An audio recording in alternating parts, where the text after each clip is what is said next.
Tonight on BadorRad, I'm Brett. I'm doing another horror review for Baron Von Porkchop's Terrifying Tales of the Macabre. Tonight I've been asked to do Friday the 13th by LJN. This came out in 1988 on the Nintendo Entertainment System, and as most LJN games go, they are either confusing, strangely difficult, or just bad. But in this version, you can choose between 6 kids to try to stop Jason from killing all 6 kids. So as you're playing as one of the other ones might be in danger, so you need to hurry up and get there and save them, and vice versa. So let's get Friday the 13th started. Here we go.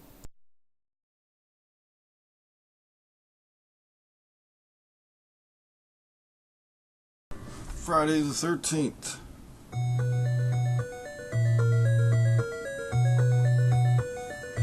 So here we are in the Crystal Lake Camp overworld map, where you can choose your character that you would like to start with. So as you see the little houses flashing, you select your guy and get your first clue.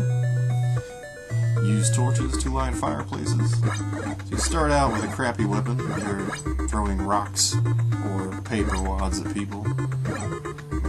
Probably rocks, but I always think it's funnier that you're throwing paper wads at zombies.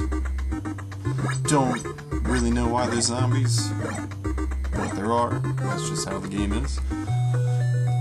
But we can go in these houses, and the house overlay is kind of crappy. I mean, all the houses are the same like this, and sometimes stuff will pop up in them that you need.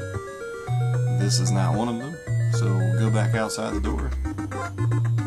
We have an awesome jump feature, as you can see. But we got to go into each one of these houses looking for clues, and the clues will help us find Jason. We have these features here where you can change characters, pass items, cure yourself, or take. Oh, there's one of the notes. So I gotta turn back till there it goes, shows up, so we want to take it, and it'll give us our first clue. So we gotta go to the cabin by the lake. We want to go back out, and we need to venture to the cabin by the lake. If you look in the top left corner, you can see the 6 children faces. That is your characters, and now one of them is in danger, but I'm going to ignore that and let that person die. Those little jars are health reimbursement. If you lose health, you can take those and get your health back. If you look at the thing next to the timer counting down, Mark is the character that I currently am. There's Mark's happy face, and the item I'm using to fight with, that looks like a paper wad / rock. So we're venturing through the woods, and now we found the dagger, which we'll switch out with our paper wad rock, and it damages stuff a lot faster. And we continue to search. So here's the lake.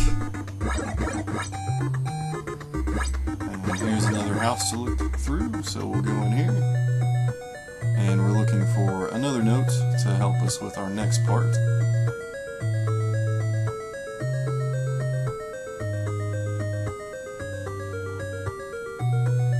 And if you're watching, this is, you push left and right to change the way that the room looks. So here's this note randomly in here. You don't really know where they're going to be, but this one is telling me to go into the woods. Not really a good note. I was just in the woods. But here's the game so far, searching aimlessly.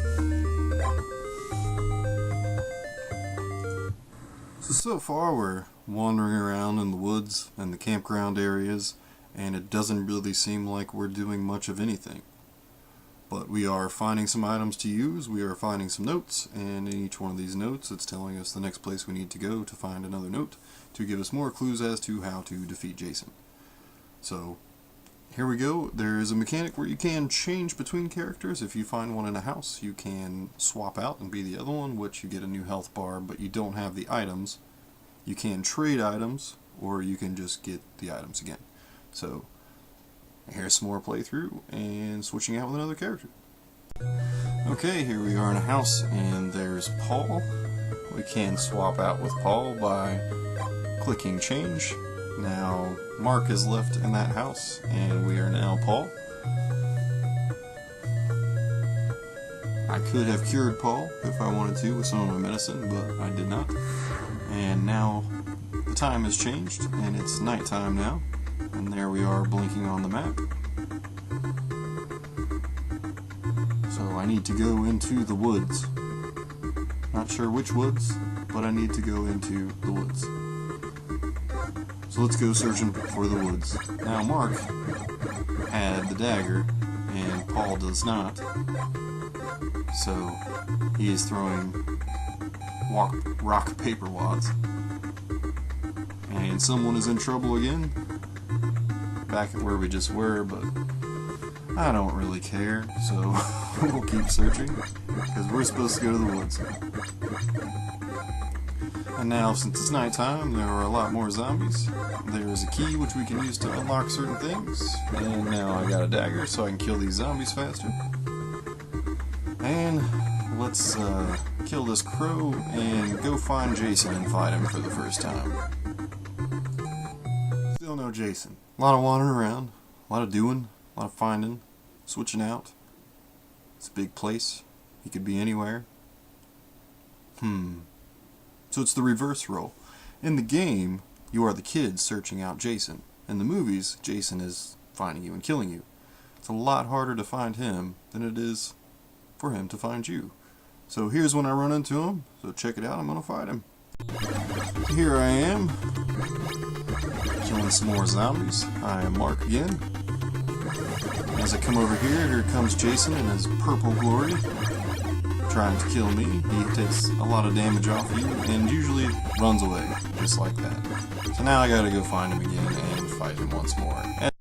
So Jason runs off, as he does every time you fight him. You gotta fight him roughly between 5 to 10 times, depending on your damage output. You know, if you're throwing the paper wads at him, you're not going to hurt him that much. If you're throwing the daggers at him, you hurt him a little bit more, and later you pick up fire, which hurts him the most. So, once you've hit him for the damage allotment that the game has programmed, then you defeat him. So you could face him bunches of times if you don't do any damage at all.